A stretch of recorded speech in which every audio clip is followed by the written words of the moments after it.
swollen genitals. Minsan namamaga na yan pag sobra-sobra ka nang nagsasarili. Bakit? Dahil palagi mong binibigyan ito ng pressure during nagsasarili ka. Hindi mo namamalayan, namamaga na pala. Maitim ba skin, underarm at singit mo? K-Skin ang bahala sa'yo. Premium ang ingredients, paraben-free and sulfate-free, and FDA-approved, kaya safe for everyone. With K-Skin, ibalik ang alindog mo. Huwag nang magpahuli.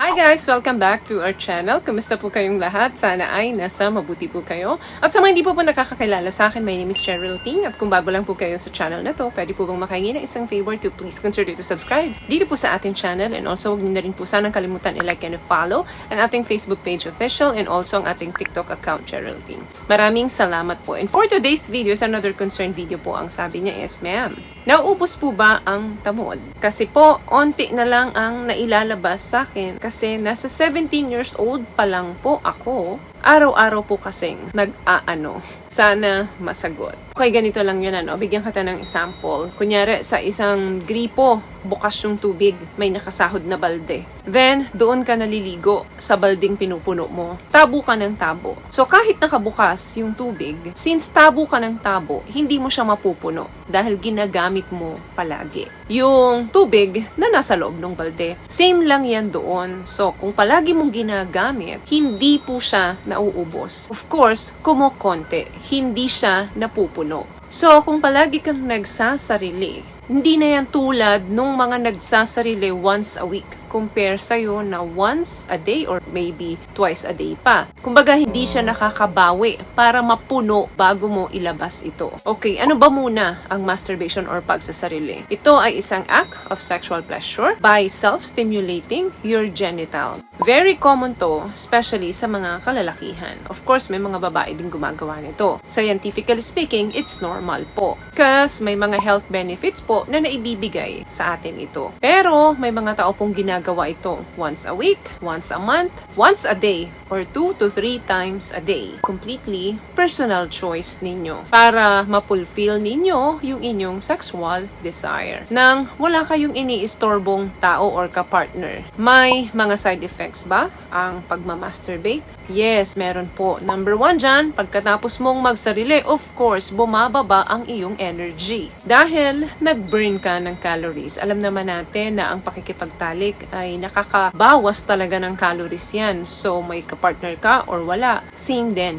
ang effect niyan. May calories din po na nabiburn. Nakukompromise yung ating energy level. This is because of the hormonal changes doon sa katawan natin. Can make you feel fatigue throughout the day, lalo na kung sobra-sobra yung pagsasarili mo. Number 2 na side effects, swollen genitals. Minsan namamaga na yan pag sobra-sobra ka nang nagsasarili. Bakit? Dahil palagi mong binibigyan ito ng pressure during nagsasarili ka. Hindi mo namamalayan, namamaga na pala. Another thing, wet dreams. Dahil palagi mo itong ginagawa. Minsan nadadala mo ina to kahit ikaw ay natutulog. Napapanaginipan mo na to. Maraming mga kalalakihan, lalo na yung medyo bata pa na nakaka-experience nito. Pag aktibo ka at madalas na nagsasarili ka, mas malaki yung possibility na mag-wet dreams ka kesa doon sa usual. Ang reason yan, kahit na palagi kang nagsasarili, meron pa rin natitira dyan. So, yung mga unused na sperm mo,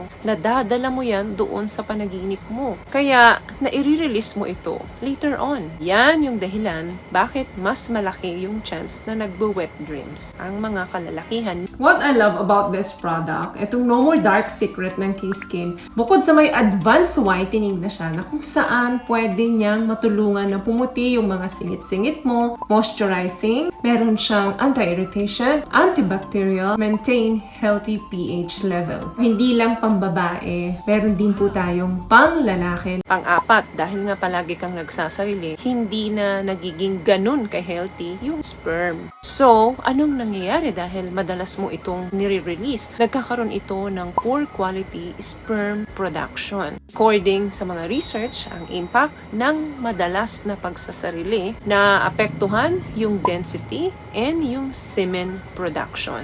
Ang excessive masturbation ay hindi naman nababawasan yung sperm count niyan. Ang nababawasan po is yung semen volume production. Nako-compromise po iyan. Another thing, nagiging habitual yan. Pag sinabing habitual, nagiging routine, nakakaugalian. Tulad din ng pagkain ng chocolate yan. Every time na kumakain tayo ng chocolate, make you feel good. Yung paggamit ng madalas na social media is an addiction too. Ganun din po ang pagsasarili. Pwedeng maging addiction. Sinubukan mo ng isa, then napakasarap nung pakiramdam mo. Gagawin mo uli ng gagawin. Bakit? Dahil sa tuwing nagsasarili ka, nagre-release tayo ng hormones na tinatawag na dopamine. Yan yung happy hormones. O pakiramdam mo ngayon, tuwing ginagawa mo yan, masaya ka. Nare-release ang stress mo. Anong gagawin mo ulit kinabukasan? Uulitin mo. Minsan hindi na once a day. Nangyayari na may daytime na, may nighttime pa. Hanggang magkaroon ka na ng addiction.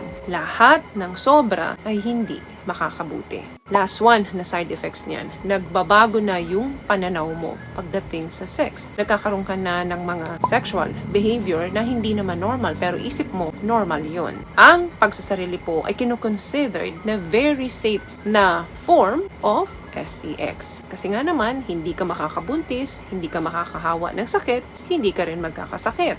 Dahil nga nasanay ka na at nasasatisfy ka naman sa pagsasarili, hindi ka na ngayon naghahanap ng sexual partner. At kung sakaling meron man, hindi ka na nasasatisfy kapag ikaw ay may partner. Dahil hyper-aggressive ka doon sa nakasanayan mong sexual behavior kapag ikaw ay nagsasarili. Possible din kasi na magkaroon ka ng mga unrealistic expectations kapag may partner ka. At negative ang impact nun doon sa relasyon nyo. Okay, masturbation is normal po, scientifically proven na po ito na maraming health benefits, na nakukuha tayo during pagsasarili. Pero anuman po ang sobra, ay hindi maganda ang maidudulot nito sa katawan natin, hindi lamang sa katawan, kundi doon sa ating mental health. Dahil nagkakaroon tayo ng mga unrealistic expectations pagdating sa sexual behavior. Ngayon, alam mo na kung ano yung nangyayari kapag over-masturbation, kung ano yung ginagawa nito, at kung ano yung risk na ibibigay nito sa katawan natin. So, alam mo na kung ano yung makakabuti sa'yo. Kung paminsan-minsan, act of self-love yan. Pero kapag sumusobra na, addiction na, excessive and aggressive, pwede na pong makapag-harm yan ng ating overall health. Hindi lang sa ating physical health, but also sa ating ding mental health. So yun lamang guys ang video natin for today. I hope nakapagbigay po ako sa inyo ng tips. At kung nagustuhan niyo po ating video, please give it a thumbs up, comment down below, and also share this video na rin po sa mga kaibigan sa tingin nyo matutulungan ng video natin. Once again, palagi po kayong mag-iingat at palagi po kayong manalangin. Thank you guys for watching and see you in our next one. Always love yourself and be a blessing. Bye!